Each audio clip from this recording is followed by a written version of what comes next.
It's just a science project. Silent breed is people! A doctor friend once said the same thing to me.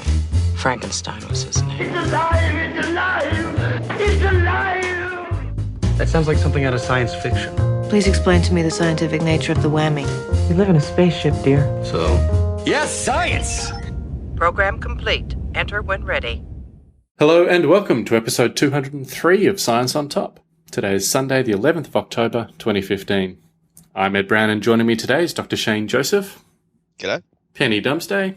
Hello. Lucas Randall. Hello. And pain specialist Dr. Mick Fagg. Hi, Ed. So, it's Nobel Prize time.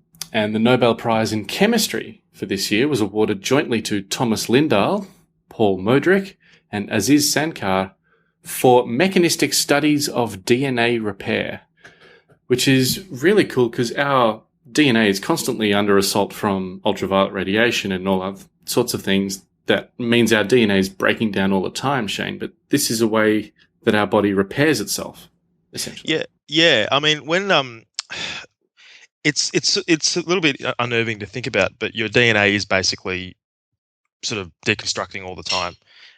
It's not just a static thing in every one of your cells. It's always on the move, as it were. Like it's always either being repaired or being replicated or being read to be transcribed into product. So it's not just something it's not like a little blueprint that just sits there and does nothing. But because it's so important, it needs all these checks and balances. And what's really cool is that these enzymatic systems have evolved probably since the first. Back in the primordial ooze when DNA first became a self-replicating molecule, I think these sort of systems evolved with it to repair it, and that's then been handed down over billions of years, to where they basically work like a well-oiled machine in your own cells. And every now and again they break down, and you get things like cancers, but for the most part they work, and they work really well. What's really cool about it is that these guys discovered this, and we were talking about this before, just before the show started, how a lot of these prizes, the Nobel Prizes, are awarded to people who have done stuff a long, long time ago, and only now we sort of recognise just how important their discoveries were. And each of these three scientists discovered ways that our DNA can be repaired, and these really nice, elegant systems that can do it. So, Tomas Lindahl, for example, did some work back in the 70s when he first discovered. Well, he discovered that DNA decays. He confirmed that, right. And then he discovered a mechanism whereby if a certain DNA, a base of a DNA molecule does sort of decay spontaneously and start to do funny things, this thing called base excision repair will occur, where an enzyme will come along and go, "Oh, that's wrong," and it'll edit it out and paste the right one back in again, which is pretty cool. And remembering that he would have done all this work back in the 70s when it was, painstakingly hard to do genetic work. It was just a pain in the neck, but he managed it, and that's part of the reason why he got a Nobel Prize this time. Cool. The second guy, Aziz Sancar, discovered how UV damage was repaired, and there are two different mechanisms that occur in bacteria and in mammalian cells. In bacterial cells, it's actually it's mediated by UV light, by visible light. So visible light will be the trigger for a certain enzyme to come along and fix UV damage in a DNA strand. So in mammalian cells, it doesn't rely on light, but basically the enzymes an enzyme called exonuclease will come along, will basically troll a strand of DNA, and then it will find a damaged piece, and it will cut that bit out, and it will put in a new bit. So think about just how complicated this whole system is. Yeah. It's just it isn't as easy as it sounds. Like we're talking a really well evolved system here for essentially repair. And when you think about it, you think, well, it has to occur, like it has to exist. But even now, I think about it and go, God, the steps that that evolution would have had to take to get that system in the first place. I can't even fathom it.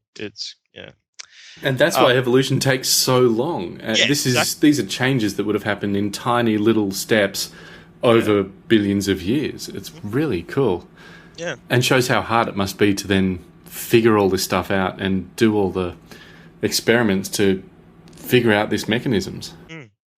And the third guy, before I forget, So this guy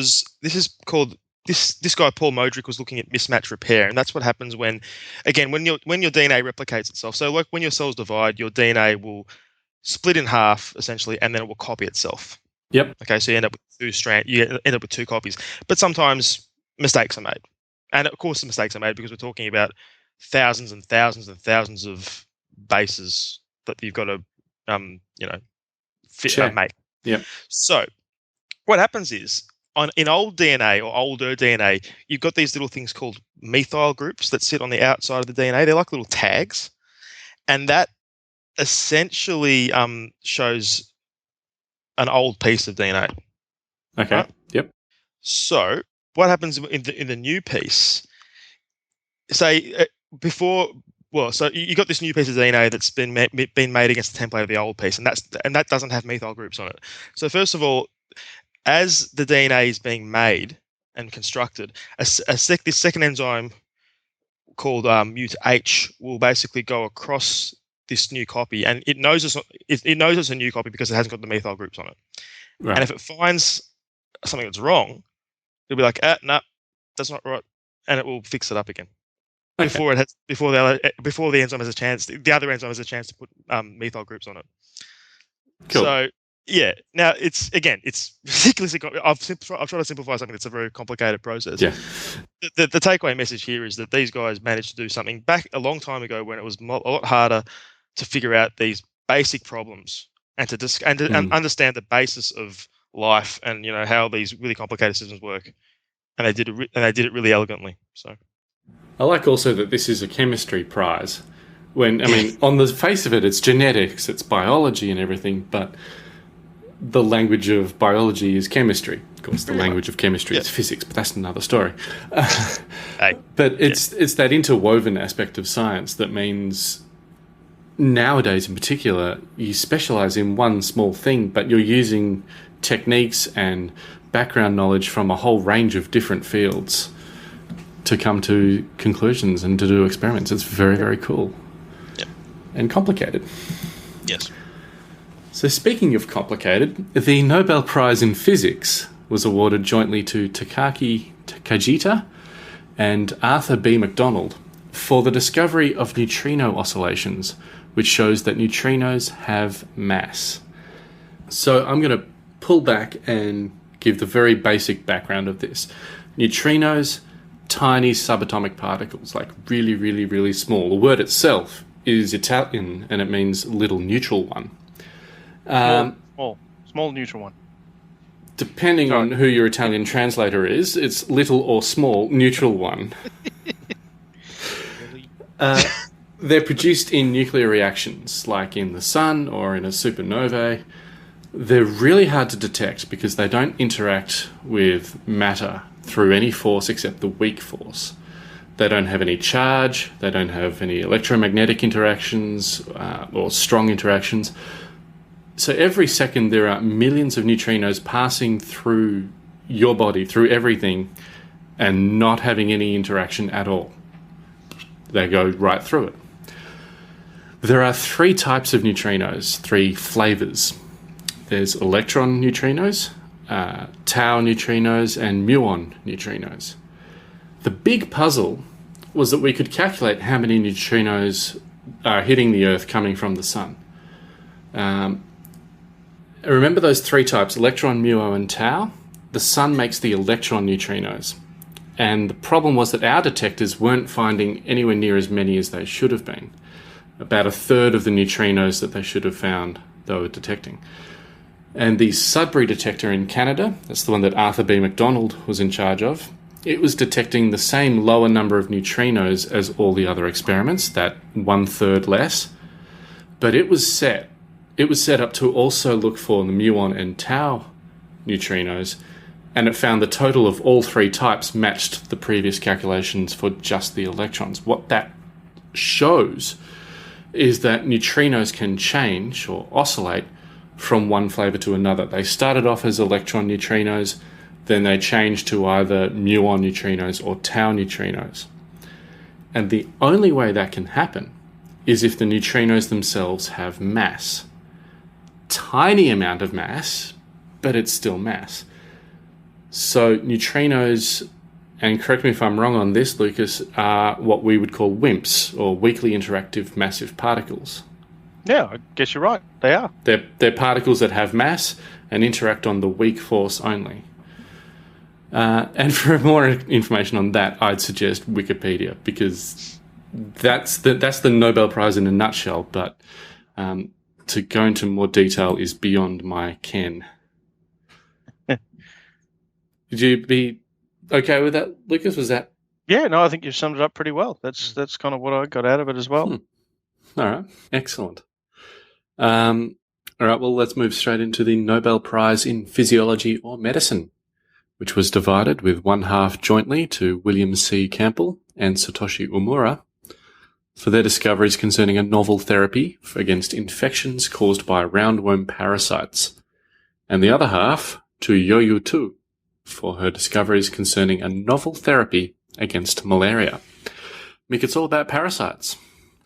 It is all about the parasites this year.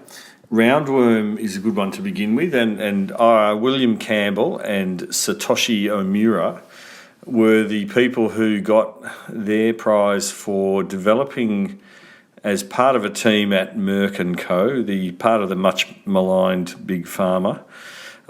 These guys invented, or they synthesised, a compound called ivermectin, which was in its own right a useful drug, but in fact it led to the development of the even more effective ivermectin as opposed to avermectin.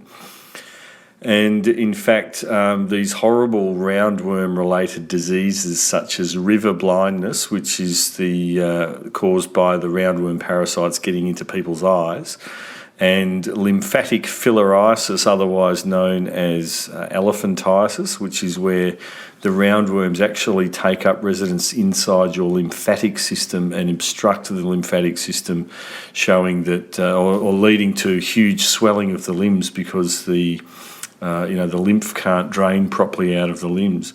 So they're horrible diseases and have been basically untreatable until avermectin came along, and then now ivermectin has been so successful that in fact they're quite uncommon diseases now, and they may in fact be eradicated in the near future. Now, the other half of that prize was for the other major horrible parasite that causes misery and premature death around the world, our old friend malaria. And I know that that malaria is a frequent topic of discussion on this podcast. Yeah. Now, the drug we're talking about here was called artemisinin, and that was isolated in the 1970s by Professor Youyou Tu in China. And now her story goes back to the 70s, where there was a large-scale search for compounds which might be useful. And Professor Tu actually went back through some very old Chinese texts, and one that she came across was some writings from the year 343 AD, or CE, by an alchemist called C Hong, that is.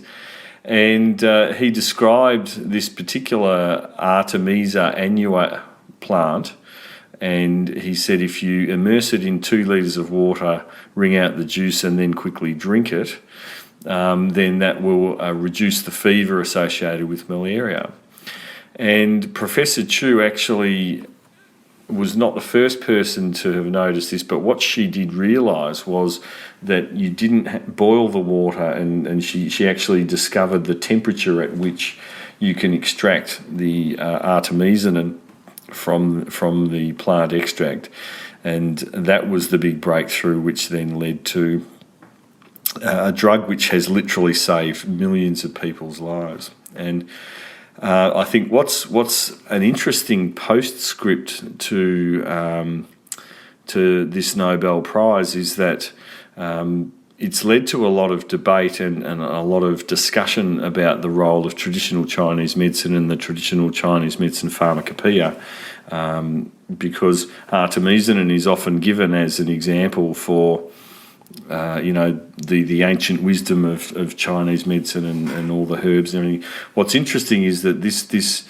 Nobel Prize has actually sharply divided the medical community in China between the traditionalists who feel that this is almost a debasement of the way to do Chinese medicine, because the idea of isolating an active compound from a herb is actually in many ways the antithesis of the way that traditional Chinese medicine teaches things should be done. But on the other hand, it's brought a lot of prestige to China, and the bulk of doctors in China are scientific in orientation, and they outnumber the traditional Chinese medicine practitioners by about 10 or 20 to 1 within China.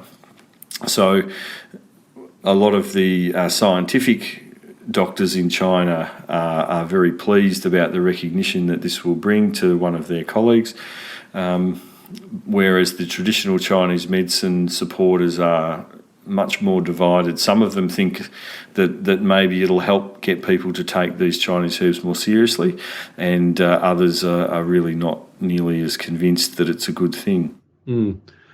I guess that kind of proves, in a way, I guess, evidence-based science is always going to triumph in the long run over your more your ancient wisdom type thing. And congratulations to them as well, because it must be such a powerful feeling knowing that you're responsible for saving millions of lives like that. And while those three people represent just part of their teams, I think it is due recognition for their teams that you have to pick someone to win the prize, and I think that these are achievements that are well worthy of recognition. Yeah, well said.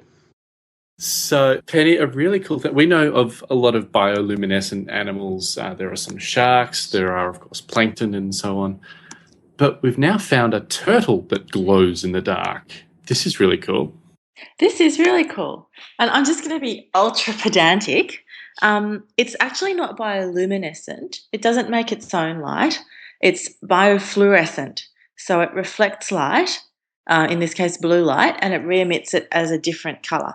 So, oh, that's funky in itself. Which I think is actually pretty cool in itself. And I think this is the first time it's been found in a reptile. So a lot of sort of what I think of as creepy crawly kinds of animals do it. Sharks and fish can do it, but not a reptile before. So this is kind of cool. If you go follow the links and have a look at the footage of the turtle, it's actually quite stunning, beautiful and amazing. And it was found by scientists by accident, just diving, looking out for crocodiles and stuff and looking for biofluorescence in little sharks. And then all of a sudden they saw a turtle. And when they did a bit more investigating, they found that local people actually kept several young captive ones, and they had a look at those ones and found that they all glowed red. So I think it's really interesting. What I think is not just that it's cool, because it is cool, but it's like, okay, well, other species can do this. Why is it so exciting? Because it's a reptile. But why would these turtles have evolved it? Yeah. We've been talking about evolution a bit. That's what I don't get. This is like signalling, here I am, come and get me, come and eat me. I'm prey, surely. Yeah, it's usually used for that, for either finding and attracting prey or defense or communication or something. They think it might actually be camouflage because there's so many biofluorescent corals around that if you weren't biofluorescing and you're hanging out on top of the coral, you're going to stand out. It's just an idea at the moment. It's a good one. Maybe it just goes to rage. Maybe. Yeah, and this is the hawksbill turtle, which is actually really endangered. So it's good that we find this stuff out now before they're all gone. But yeah, I mean, hopefully it can make its way to being charismatic megafauna that we care about and want to save and work to save. Can I just draw attention to this particular paragraph? During one night dive, his team was on guard for crocodiles that frequent the area. These, of course, would be saltwater crocodiles, which are freaking big.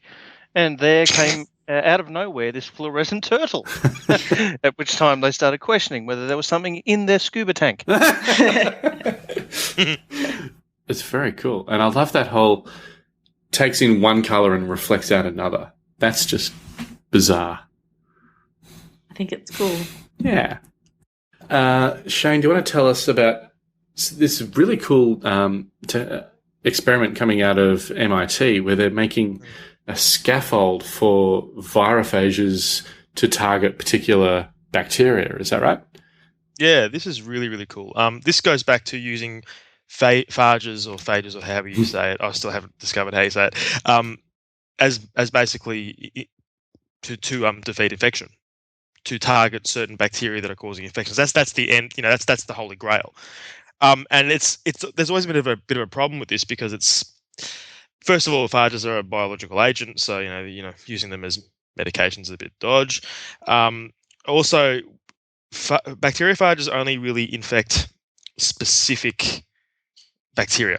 They've evolved to basically target certain bacteria. Yep. You don't get, it's not like a broad spectrum antibiotic where they take out whole swathes of bacteria. We should probably backtrack. We're talking bacteriophages, which are viruses that prey on bacteria. Yeah. Yeah. And going back even further, they're actually thought to be very important in the natural world as like a sort of regulating bacterial populations. Well, yeah, because otherwise you'd have an explosion of bacteria everywhere if there was nothing to keep them in check. Pretty much. And I say in the natural environment, that it also includes places like your gut. Yeah. Where they think phages have a really important role in keeping down bacterial numbers and basically regulating what goes up and what goes down, just through sheer sort of population control. But so the idea here is to say, well, okay, we can use these little phages, and what they essentially are a DNA delivery system. So it's hard to imagine them if you haven't seen a picture of them, but they're like little robots, really. They usually consist of a head, which has all the DNA or the DNA material in it, and a tail, which is what actually attaches to the cell surface. And the tail is what determines what kind of bacterial surface it will attach to. Okay. So with that in mind, these guys said, okay, we can basically engineer a virus, or we can take the DNA scaffold of a virus and we can swap genes in and out to basically produce a virus that can attack whatever we want it to attack. And the good thing about phage genomes is they're relatively simple. We understand them quite well. We understand that if you can swap genes in and out, and it doesn't really affect the overall performance, if you like, of the resulting organism. What is hard is actually the genetic systems working with them themselves. So what these guys have done is they've gone and taken another model, which they also understand very well, which is the genetics of yeast cells. And they've basically set up a little system where they can edit a phage genome within a yeast cell. Okay. And they can use that as like a starting material to produce as many phages as they want and to do whatever they like. Right. So you're engineering the phage that you want and then inject it into the yeast cell, and as a virus replicates. That's what viruses do. So it just makes more and more of the bacteriophage, and then you can release that into an organism. Yeah. Yeah. And as far as I understand, that what's first of all good about this is the paper is actually available free online. So if you're really interested, you can actually read it rather than having to rely on us. Sounds like you're strongly recommending it. Yeah. But what's really cool about this is, you can use this. Essentially, you can use this scaffold to target any kind of bacteria you want if you understand what kind of phage attacks what kind of bacteria. And what's really cool about this is that the advantages of the phage is that it's not going to go and just basically take out whole swathes of your like your gut bacteria, for example, which is what a lot of antibiotics do. Yeah. Which is why you tend to sometimes get a bit crook after you take antibiotics, because it's just wiped out a lot of your normal flora. Phages don't do that. So, and this is also then going to be a huge weapon now that we've got antibacterial-resistant bacteria, antibiotic-resistant bacteria. This is something that the bacteria, at the moment at least, has no defense for. This is the bacteriophages have been training through. Well, bear in mind that there's been an arms race between bacteria and their phages for longer than the human race has existed for. Yeah. So you probably will get some resistance, but I mean, maybe you can in time. Maybe Sorry? it'll develop resistance in time, but and the good thing about it is because it's not like chemical engineering where you've got to develop a new compound to attack a cell wall. Here you've got if you can use another kind, or you can probably tweak it a little bit so that it binds to the different part of the cell wall or something. I don't know. The point is that there are ways around this. You've got a whole system where you can swap genes in and out and try things. But also, I think these are so specialized, and they're going to be so effective because you can just wipe out. And I'm thinking something like Clostridium difficile, which is a really difficult bacterial infection to treat in humans. If you could use these bacteriophages to wipe out all of the Clostridium difficile in one person's gut, well, then there's no chance of them developing a resistance to it because the whole population's wiped out. Yeah. And also, you've wiped out something that's really hard to treat normally. But we should preface this as very early stages, though, of course. I don't think this has been in any trials or anything. This is just lab tests. Is that right? Yeah, pretty much. They haven't administered it to people yet. Or as far as I'm aware, even actual animal models. I think they've targeted it against artificial consortia of bacteria, basically. Okay. But yeah, it's still exciting. And I mean, we've been saying a lot on the show that with the rise of antibiotic-resistant bacteria, bacteriophages may be the next big step. And this is certainly a promising... This is a really cool... It's, a nice little system that they've set up. Very cool. Okay, Lucas, do you want to tell us how a lot of the people in Pompeii died? Because we assume that it was all suffocation and poisonous gases, but they've done some 3D modelling and scans now of the remaining victims, the corpses, and it's blunt trauma to the head, basically, isn't it? Well, there you go. You've told us. I was actually surprised in reading this that imaging like this hadn't been possible before.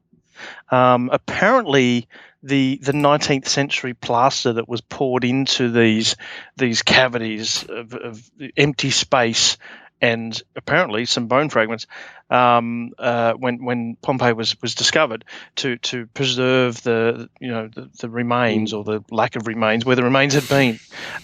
Apparently, this plaster is so dense that the imaging technology we have up till now hasn't actually been able to distinguish between the plaster cast itself, the outer cast, and the bits of bone on the inside.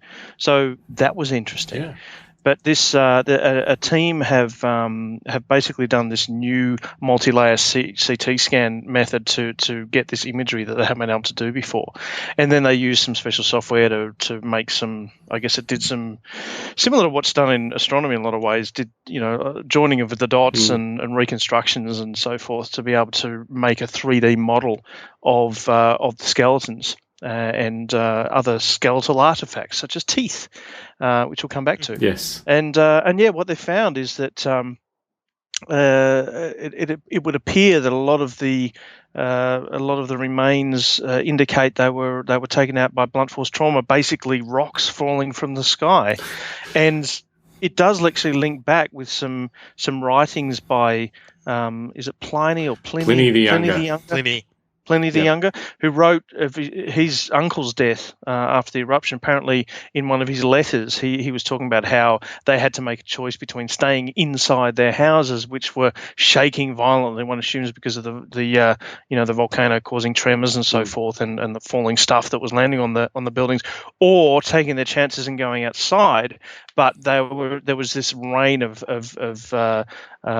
rock that was coming down, of all this pumice material that had been ejected from the volcano, and it does seem that these scans back that up, that a lot of these people not only had died from blunt force trauma to their head, but they had various things like cloth and so forth that was wrapped around their head, and Pliny the Younger had written that they chose to put pillows on their heads tied down with cloths and so forth, like little makeshift helmets, if you like, to try and protect themselves. So it's kind of cool. There's a gallery that you can click through on a website on The the Atlantic, Atlantic, which will be in the show links. And that gallery actually there's an image of people bringing one of the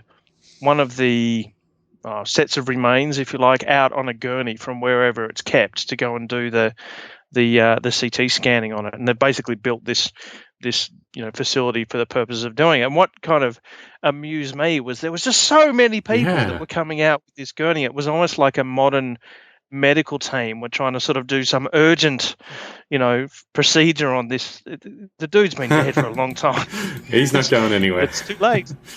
Yeah, but I mentioned the teeth. The other thing that was interesting about this was the scans seem to indicate that the Pompeians had more or less perfect teeth by today's standards, which is kind of unusual. And they suggest that perhaps this is due partly to their very good diet, of course, the Mediterranean diet, and also perhaps the abundance of fluorine gas around, which of course is quite toxic. But and presumably that was from the volcano.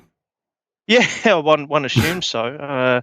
So if that were the case, then fluorine, which of course is the element that goes into fluoride, which of course we add to let's just not get started on that. Well, I mean, it is a poisonous gas, but presumably the levels in the air were low enough that it wouldn't have any short-term effects. It may have had long-term effects, but certainly not as short-term as pumping from the sky. That clearly was a bigger issue for these people. True, but it also would have settled into the water, presumably, that they were drinking from, and that's how it would have gotten onto the teeth, I imagine. Yeah. And of course, it seems to me that that's just speculation at this point. Yeah. It was just oh my God, they've got really, really good teeth. Well, what could that be? Or maybe it was this, or maybe it was that.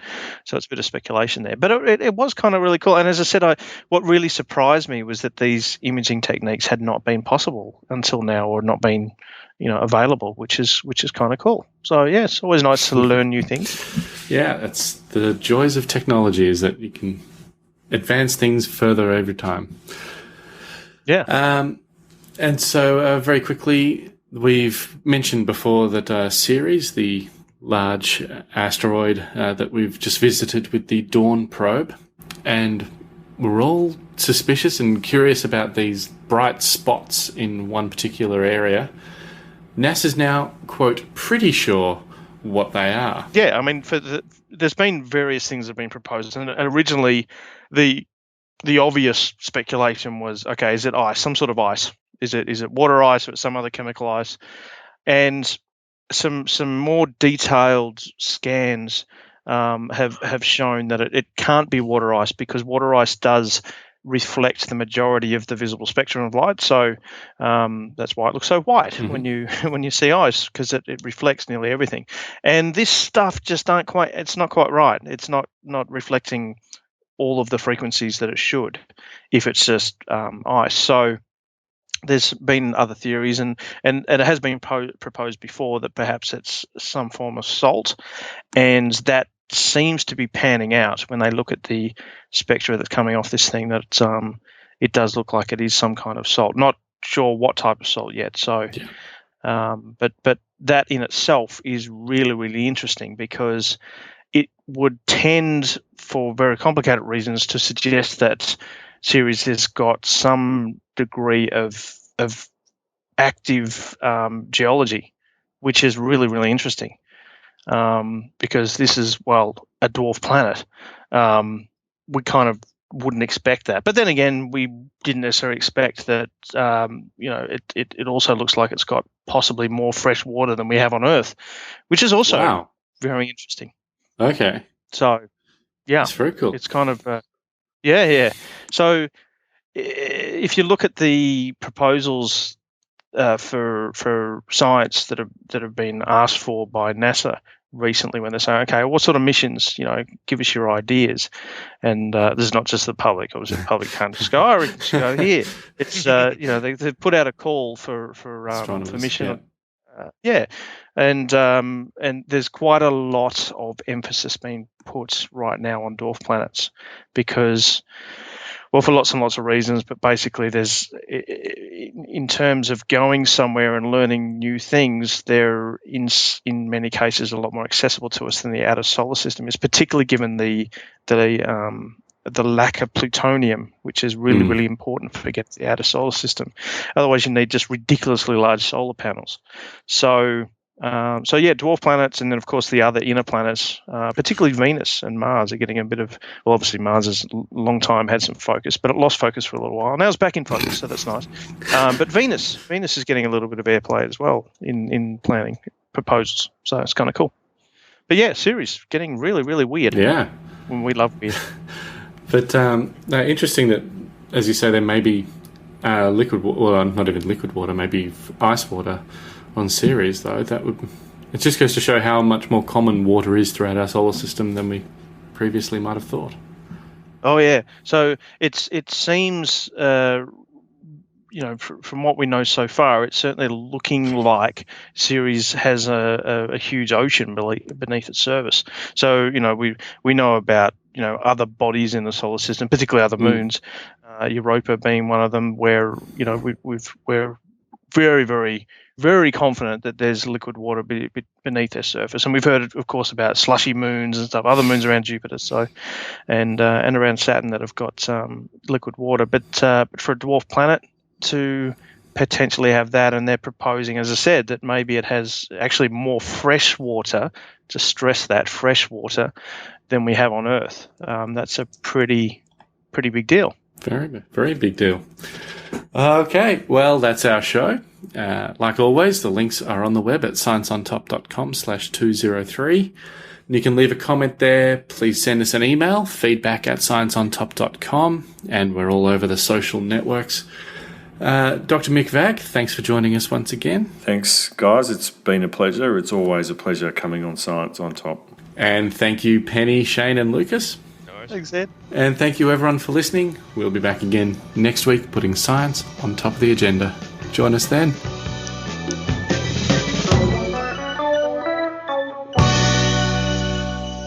Here's an amazing story, folks. This herbologist, a doctor in China who's been studying herbs all of her life, has won a Nobel Prize in medicine.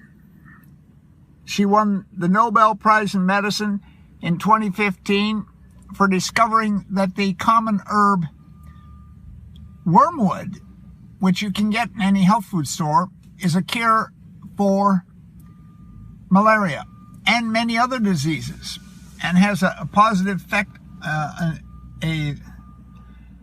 beneficial effect, a tonic effect on the body. So I urge people to immediately go out and buy a bottle of wormwood, which actually validates the concept of homeopathy. Homeopathy has been using wormwood for 100 years to treat malaria, and they've always said don't cook it, just grind it up and soak it in water, and then when you soak it in water, well, actually the homeopaths don't soak it as long as this herbologist, this doctor, was doing.